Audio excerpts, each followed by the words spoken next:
Nick unveiled his NFL tiers earlier. We got some movement in the ranks. Nick, why don't you take Brian through this week's changes? Brian Westbrook. Week 11. This is the most controversial release yet because we had to do some major shakeups because we are now in official playoff push territory. So let's show them. New bottom tier.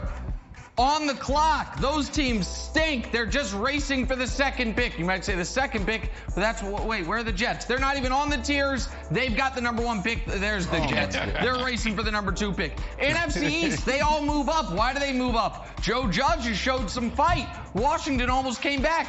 Dallas didn't play. That helps the NFC East. Then, this tier right here, gamblers out there, be wary of these 6 teams. We call them the teaser ruiners. You're gonna be like, oh my God, moneyline parlay, this team. How could it lose? These teams are not any good, but they are good enough to ruin a bet, so be careful. Now, Brian, let's focus on what's important.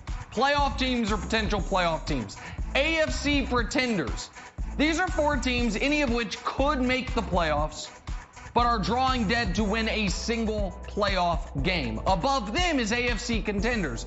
These are all teams that, if they are able to dictate the terms on which the game is played, can beat nearly anyone. And then some people on the committee thought this was a cop-out. We had somebody walk out of the room. We had somebody vote in protest. NFC logjam.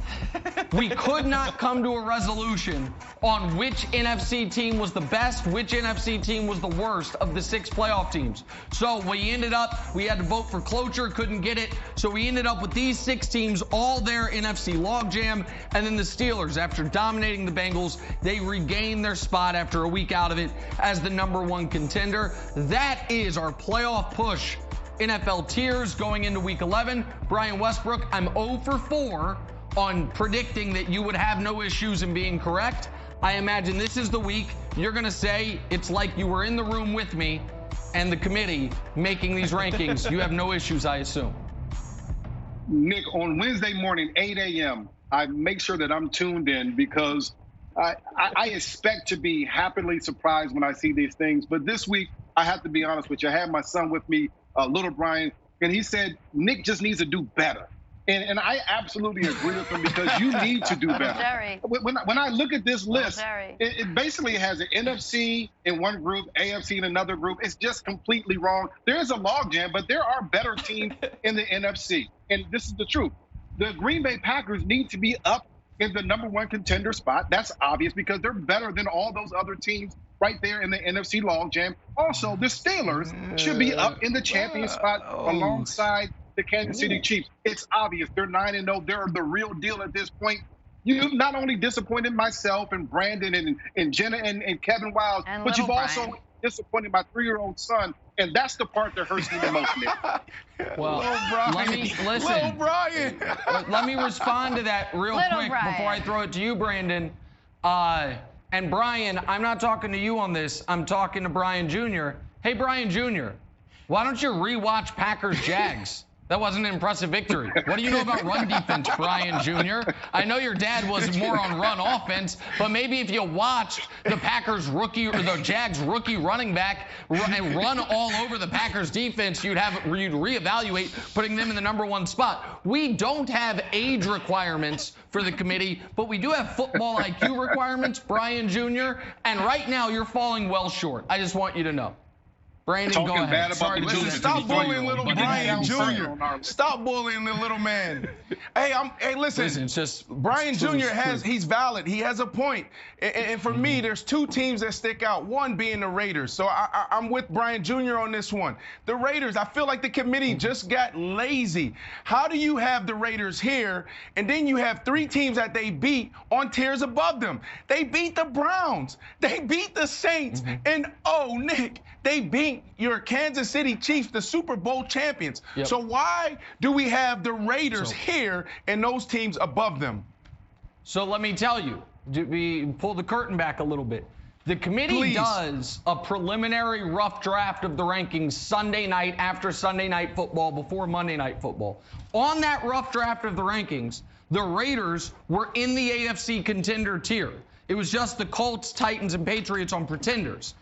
You might say, well, Monday night, Raiders didn't play. What changed? What changed was Monday afternoon, we found out the Las Vegas Raiders were taking victory laps, literal ones, after a Week 5 victory. And the committee was unanimous that a team with Super Bowl aspirations doesn't do that. That they have exposed themselves as a team that knows they have a ceiling, and they reached it by beating the Chiefs. So they downgraded themselves once that celebration came to light. So that's what happened to the Raiders, Brandon, sorry. Oh, nice. And, okay, that leads me to my next team.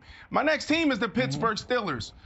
Look, there's only been 26 teams to go 10-0 ever in the National Football League. So if the Kansas City Chiefs lose to the Las Vegas Raiders, and we're seeing victory laps. Now, it won't be a bust because they're home. If we're seeing victory laps by the Las Vegas Raiders in Range Rovers, Maseratis, Mercedes-Benzes, will you take the Pittsburgh Steelers and place them above your champs, the Kansas City Chiefs? I can make a better commitment. If any point the rest of this season, the Chiefs lose again before the Steelers lose the first time, the Steelers go to the top spot, the Chiefs move down. The committee's already decided. No matter what the eye test is, if we have an undefeated team and no other team is even sitting at one loss, that undefeated team must be given the respect of the #1 spot. So this week or any week, that will be given to you via the committee, Brandon. Go ahead, Wilds.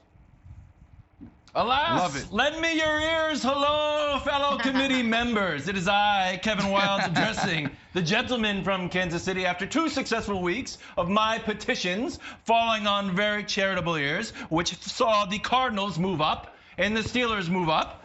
It is now my intention to move the Colts up for reasons contained henceforth. Reason number 1, LeBron-esque defense. They're good at everything. Fewest total yards, second fewest passing yards, third fewest rushing yards, fourth fewest points. Reason number 2, I know you watched some highlights. Oh, that guy missed a tackle, that guy missed a tackle. Not the mighty Colts of Indianapolis. Pro Football Reference says they missed 35 tackles all year. And number 3, they have the NFL's best offensive line, second in pass protection, and top 5 in rush pass blocking and run blocking. For the reasons contained herein, henceforth, I petition for the Colts to be moved up not 1, but 2 tiers into a new tier called Contender or something or other. Move.